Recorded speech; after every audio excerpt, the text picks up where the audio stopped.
are listening to WHOA Podcast, coming to you from Gainesville, Florida. Hello, everybody, and welcome to another episode of the WHOA GNV Podcast, the Coronavirus Sessions. My name is Collin Austin. My co-host is Michael Dees, and today on the show we have Adam Brewer. What is up, my friend? What's going on, guys? Thank y'all for having me. It's good to see you. You're like a natural at this. You've done this with us before, so it's a little bit of a different format, but you know. Right. But Mike, how you doing, bro? You doing good? Yeah, I'm all right, man. Ready to talk about some barbecue. Yeah, we're going to get into it in just 1 second. But first, I have to thank our incredible sponsors, you guys. They make this show happen. Matt Houchins of Houchins Consulting, you guys. He's a Gainesville native. He helps local and national businesses by making sure that they're showing up when customers are searching for their products and services. You know, when you go to Google and you type it in, he makes sure that you show up. This guy is an SEO king, if I can say so myself. And take advantage of his free Google My Business audit right now through the end of May, and an update.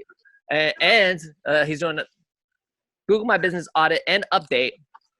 Mention the show; he'll take care of you. That is GNVSEO.com.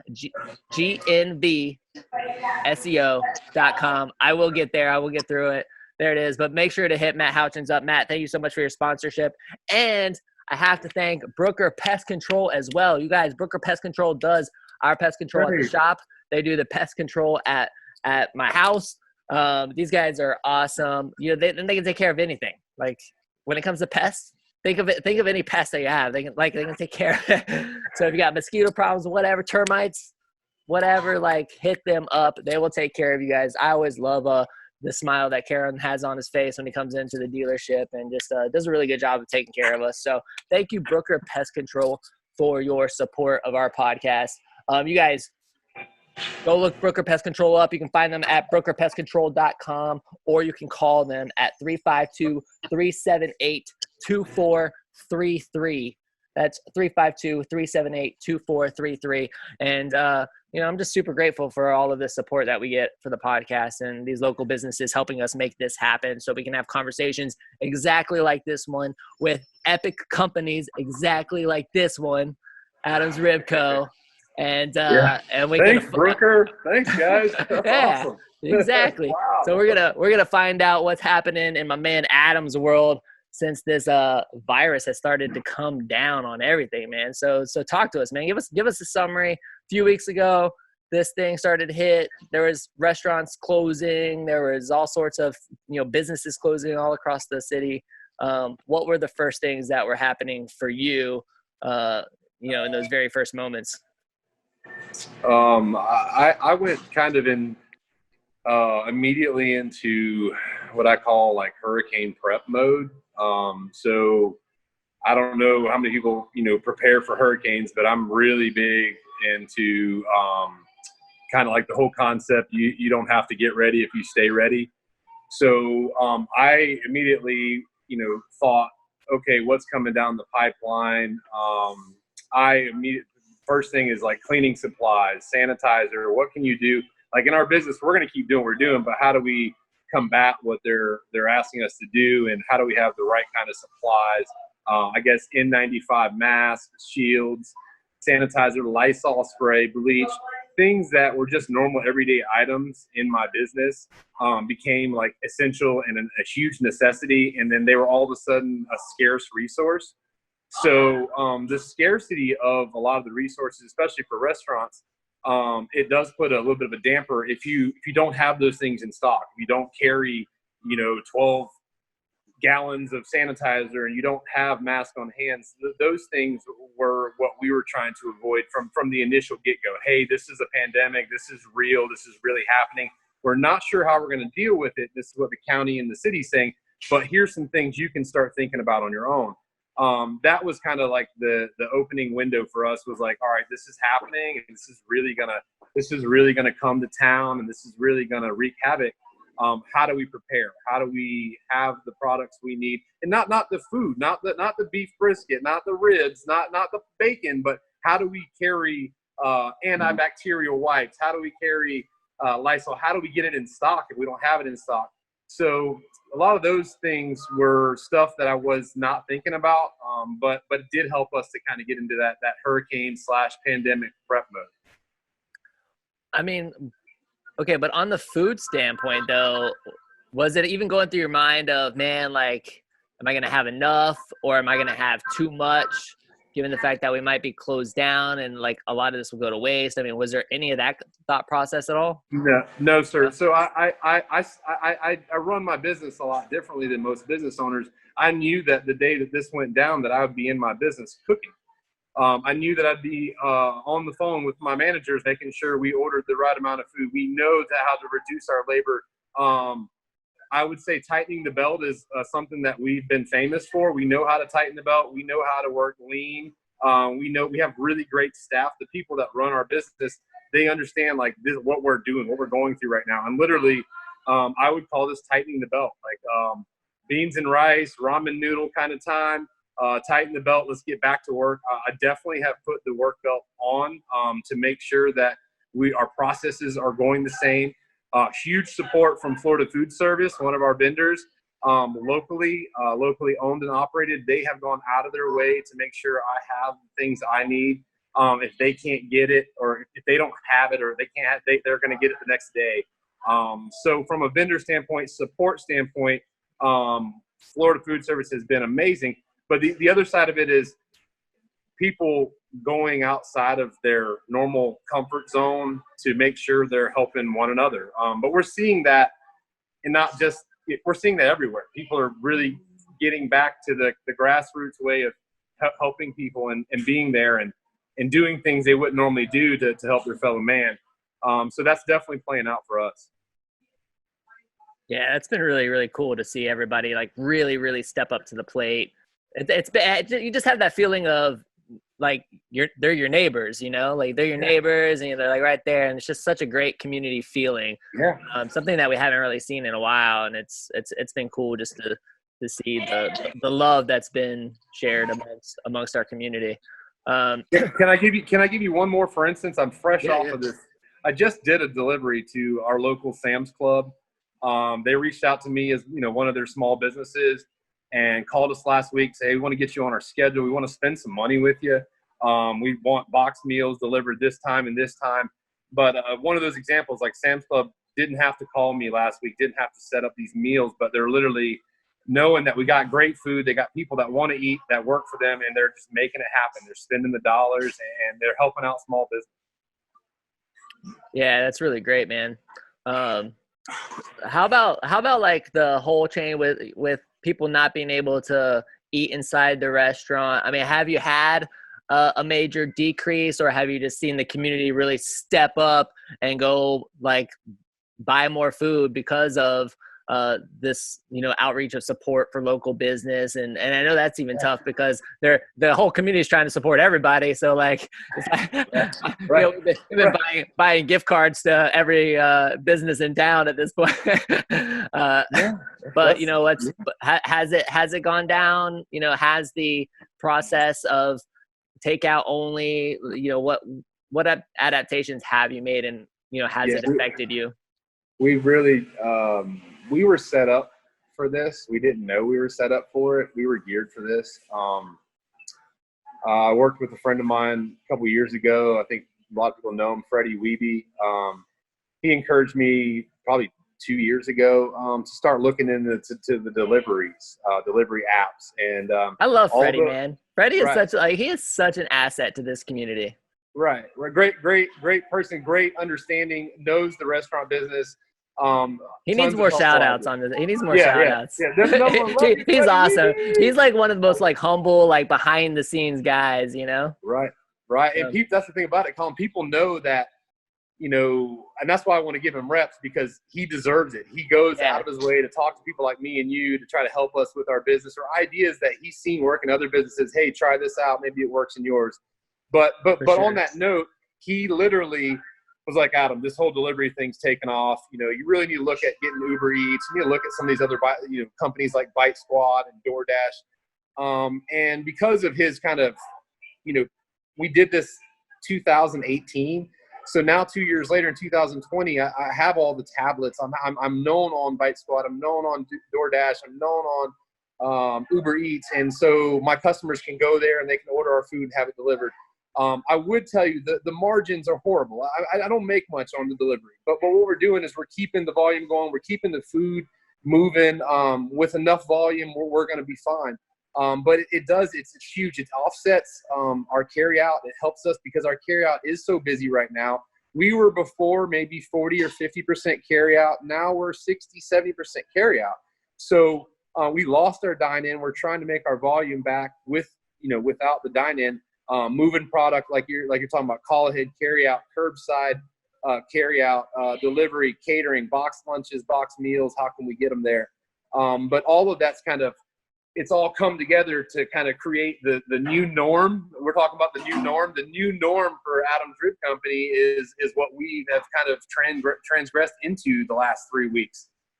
This new norm, we don't know how long it's going to last. So we better get comfortable. And if this is what's going to be this way for the future, we want to stay ready, I think. Do you think it'll last for a long time? Do you think that dining room that you have there will be packed again with people side by side at some point in the future? Do you think the new norm will stick? People are going to do more carry out and more delivery, and have you even thought it through? This has been a push, guys. Like, there's a reason why these delivery companies came out a couple years ago. This is a push. This is a push from the delivery companies. This is a push from a lot of big forces out there, guys. There's things that we're not going to be able to control. We can say it pandemic based or stock market based or people based, but this is something that's going to stick. Yes, I do believe dine-ins will open back up. I believe people won't want to sit directly next to each other and on top of each other like they have been.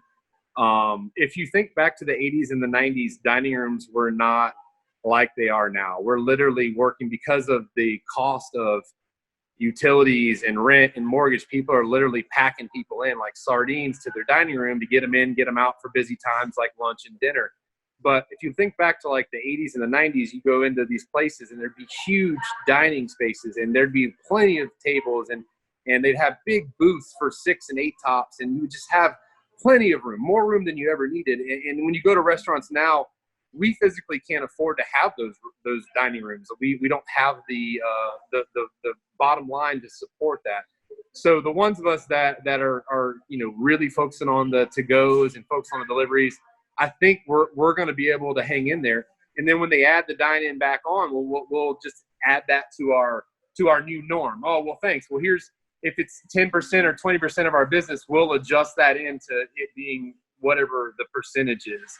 I don't think the dine-in perception will go back to the way it was just because of what we know now and what we've learned. And you could sit next to someone and they're learning one thing and I'm learning the next, but we're all learning and we're teaching ourselves and we're working with the people around us to kind of get this right.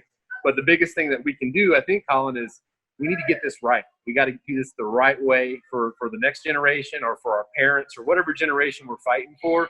We've got to do this the right way. It's on us. It's on our generation to do this right. Yeah, it's huge.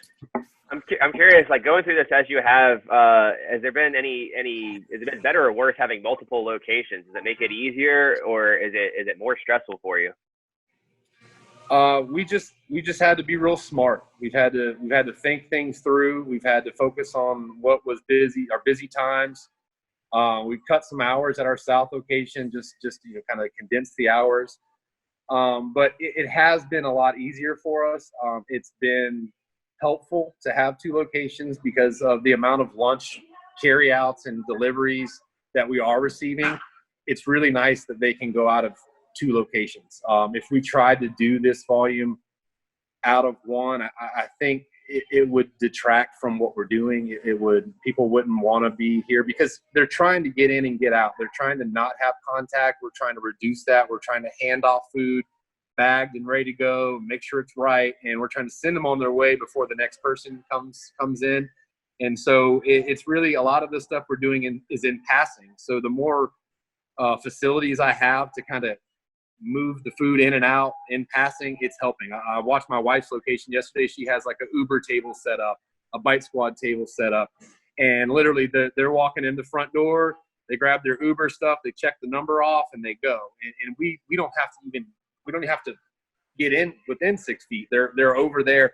But if I had that going on here on top of what we're already doing, it would hurt. So yes, we're thankful to have 2 locations. It's a lot right now, a lot of mortgages, a lot of GRU, but we're thankful to have it. We really are. I'm curious about your wait staff that rely on tips for their income. Have you been able to repurpose them to help with catering at all, or? Yeah, so they're completely running the show. They're running the caterings, the carryouts, the deliveries. They're making sure all this goes out. Because the phone's ringing a lot more. Whatever time we were spending in the dining room, we're busy on the phone. We're busy working the Uber tablet or the DoorDash tablet. There's a lot of things we got to do to make orders the correct way and consistently. So we're always working on the consistency, how we do it, how we're receiving orders.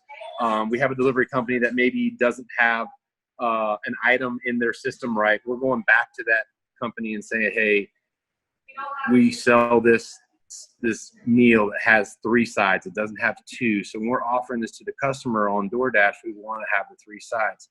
But some stuff like that is taking their time up now, as before we were busy in the dining room, cleaning, bussing, helping, refills, whatever the customer needs. Like you said, the reallocation, it's gone into the new kind of service, the new norm of things we're doing. That's great. And are you still doing breakfast too, or are you just doing the lunch and dinner? Yeah, so I'm the breakfast guy, 6 days a week, Monday through Saturday. I'm coming in the morning and cooking the breakfast myself. The first hour or so, I'm in here just, getting my regulars in and out. And then I have a helper that comes in and I'm just cooking it all myself right now to ensure the quality, but also to keep the labor and to watch, how things are being done. We're hoping that the breakfast will continue to increase and boost up to where I could put some more labor back on the breakfast. But right now it's good. It's great. It's helping us, but we're not comfortable enough to not have Adam on the grill, Got it. Have you had to do any changes, from a marketing standpoint? Have you found yourself investing more? Has it just really been a lot of word of mouth? I mean, I've seen a lot of people coming in there just taking pictures, saying, there's my boy Adam, really like working hard, got the team going. And, so I'm seeing a lot of those pictures getting shared, across social media. I mean, has that been the fuel, or have you like invested some dollars into some marketing to make sure that things continue to progress like they are? The fuel that I'm finding out is the banners hanging at the parks. The fuel is every good thing I did for this community up till now. That was the fuel. There's nothing else behind this. It's not marketing. It's not what they're posting on Facebook. This is nothing but good deeds receiving more good deeds. I didn't know when they were coming. I didn't know if they were coming. I didn't need them. I didn't want them, but they're coming. They're coming tenfold right now. I'm almost in tears talking about it, man. Yeah, people have gone out of their way to support me, send me letters of encouragement, and do things they didn't have to do because they know, like, well, this brand is not going anywhere. This brand's going to be here, and we're going to support it. And they supported us. Now we're going to support them. And it's crazy, man, how many people are coming out of the woodwork just to make sure we're going to make it another day. Yeah. Dude, that's awesome. It's like it's the definition of, when people say why not to buy on Amazon, or why not to why to support local business, is because that local business is paying for your children's sponsorship of their local baseball team. And and like, you're definitely, you're the definition of that, the banners hanging up at the parks and stuff. So I'm super grateful to have businesses exactly like yours in this community, man. Like you inspire me. I see the hard work. I see the community, your support of the community. And then I see, it's been really good. You're right, to see this community support of you. And that is the definition of community, of small business community. And I love it, man. It's cool. So I'm like, I know it just feels good. It feels good, you know. Yeah. It feels good to see, and like this is what you hope for in these kind of moments. Yes. And you're seeing it being lived out, so it's just really, really inspiring. I couldn't have planned it this way. I couldn't have wrote the book. You know, the way things are playing out, like if you don't believe in God, you better start believing in God, because God is in the works right now, and he's moving in people's lives. He's changing people's lives. He's changing people's thoughts, their feelings, their ideas, and there's a movement happening. So this is more than, y'all know this, and I know you don't maybe don't want to talk about this, but there's a movement happening, and people are changing what they're thinking. So they're changing everything. And I'm throwing out a lot of stuff, guys, but I found a lot of good new things that I can attach to, things that are going to help me, help my business, help the people around me. But there's a movement coming. This is just the beginning. This is all just the beginning. And then our generation has to make this movement happen. If you're 32 to 48, this generation is going to move stuff. We're going to move stuff in the right direction. We're going to teach our kids to treat people the right way. We're going to treat people the right way. We're going to be treated the right way. We're going to lead with love. And that's what I believe in, man. I believe that this is all the beginning of something way bigger than we even thought about, you know? I love it, man. And I love talking about that kind of stuff. So, yeah, anytime, man. Yeah, I'm all dude. in. It's good. Mike, you got anything else, man? No, it's funny because I'm thinking back, like I've lived at the property next to your north location for 10 years now, and it's been such a common thing to go outside and I smell the roto going from my yard. So I get really nostalgic when I smell that, because I worked in a barbecue restaurant for many years back in high school. So I'm happy that you're still doing well. I'm happy to still walk outside and walk the dogs and smell the roto going, and just cheers to you and all you've done, man. Thanks, Michael. And I pray that you just keep walking out there every day and smelling the barbecue, man. I just pray for that, buddy. It's gotta be tough for the vegetarian, right? Yeah, Still smells good though. That's right. It's funny. I like, as you were talking just a minute ago and pumping me up is what you were doing. I'm reflecting on the things that have happened, and one of the things that's happened for me recently is, Pastor Mike over at Greenhouse, like really started having, like, did a sermon, talked about like writing down prayer and stuff. And I'd never really done this. I'd never written my prayers out. But I started doing this, not every day, but I was doing it like once every couple days, once a week. And I was writing it out. And so recently, because of everything that's been happening, I've gone back and started reading some of them. Yeah. And one of the things that I've been consistently praying for has been cash flow, like the cash flow of the business. And, it's like, it's been super tough because we're super, super seasonal. And, that's always been a stressor for us. And of course, like when all of this stuff went down, we went to having little to no income. Like 70% of our business is scooter sales to college students. There are no college students here right now. And, so our sales just plummeted, and still I'm like, God, this is going the wrong direction here. I'm like having no income is not the right direction for cash flow. But then, and like, sure, the government funding came out, and we just got our PPP stuff. That's helped. That's relieved a lot of cash flow, like headache, at least in the immediate. But then our neighbors, the people who hold our mortgage, like 6 months of no payments. They were like, we've always paid, when we were renting from them, we always paid our rent on time. Then when we had this mortgage, we've always paid our mortgage on time. And now when it comes to a crisis like this, they're like, hey, we know that students aren't coming back till August. We want to give you 6 months. I mean, that's huge. And the amount of vendors and the amount of people who, like, we normally write checks to have said, hey, we're all in this together. Or, we're going to defer a month. We're going to defer 2 months. And like, it's crazy, but given the fact that we have no income, we are actually in one of the better cash flow standpoints than we've been in a while. And I like looking back at those prayers and like seeing this get answered in a very dramatic way, if you will. Right. What I mean? It's like, It's never how you expected it. It's never. It's not. I didn't get the cash. I didn't get the cash flow from more sales, which is like what I would have expected. It was from community and from like relief and from everybody pulling together in this situation. So I've really been praising God for that this past week, because there's no doubt that his hand has been in all of it, you know?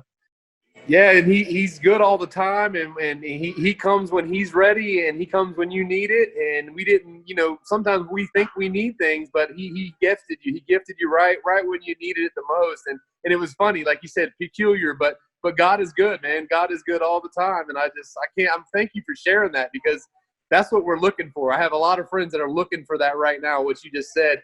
And that's the victory, is that, hey, you just got a blessing, and now you're going to do the right thing with it, and we'll be good, Yeah. No, be uplifted, Gainesville. I mean, we've said it multiple times already. A lot of people are looking at this thing. There's a lot of negativity, a lot of, yes, we understand that people are getting sick and people are dying. And like, there's a lot of people just saying, oh man, the world is melting. Things are getting really, really bad. And there's like this negative mindset.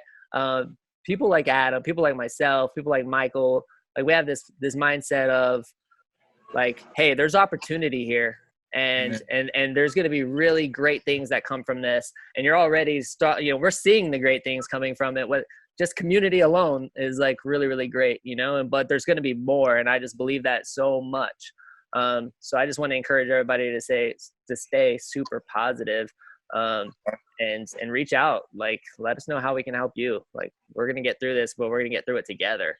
And you're seeing that being lived out right now. Well said, man. So, Adam, where can we buy food? tell our audience where you're at. Tell them your phone number. Let us all the platforms. Let them give you a call. Let's go. Yeah, we're available. Adam's Rib Company, putting the ribs back in barbecue. Also, your hometown barbecue headquarters. You can reach us at our north location, 373-8882, or our south location, 727-4005. AdamsRibco.com. We have a delivery available there. You can check us out on Bite Squad, DoorDash, or Uber Eats. Available. Barbecue's available 10 a.m. to 8 p.m. 6 days a week. Like I told y'all before, I'm cooking breakfast. So come by and see me if you can. Yeah, buddy. Awesome. Hey, man, this has been a lot of fun. Yeah, man. I'll stay in touch with you. But, yeah, if you ever want to just chat off air, give me a call, man. For sure, man. I always need it, for sure. plenty of times that I need it. Well, thanks again. And Gainesville, thank you so much. World, thank you so much for listening. And this is the WHOA GNV podcast, the podcast bringing you businesses and individuals that make you go, whoa. All right, we'll guys. See you later, Gainesville. Have a great day. See ya. Bye.